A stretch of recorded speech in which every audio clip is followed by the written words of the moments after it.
নিশা করে বেড়াচ্ছে দিয়ে বাড়িতে ওর বাপও নেই।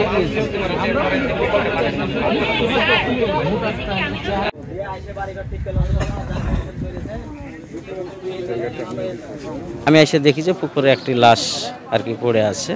তো লাশটা দেখলাম এলাকার কি না, তখন আমি ওই মুহূর্তে চিনতে পারলাম না।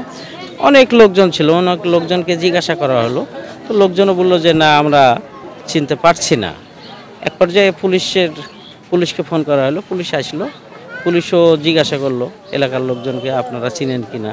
এলাকার লোকজন বললো যে না সেটা আমরা চিনি না। এই অবস্থায় শেষ মুহূর্তে এসে তিনি তার চাচা এসে সে চিনতে পেরেছে যে এটা আমারই ভাস্তা। কাজ ছেলে না তো আজগরের ছেলে। তো ওই ছেলে কোথায় থাকতো না, তো ঢাকায় নাকি গার্মেন্টসে চাকরি করতো। তো আসলে দীর্ঘদিন যদি একটা এলাকায় ছেলেপিলে না থাকে তাহলে তো চেনা বড় কঠিন হয়ে যায়, চেনা যায় না। এখন শেষ পর্যায়ে তার বাবা এসে শনাক্ত করলো যে সে আমারই সন্তান।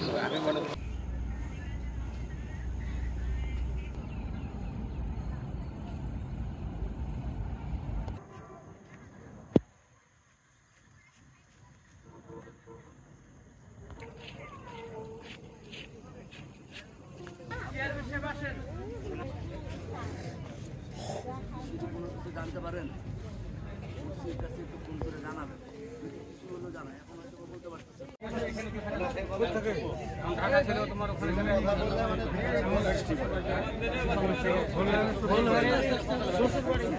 নিশা করে বেড়াচ্ছে দিয়ে বাড়িতে ওর বাপও নেই।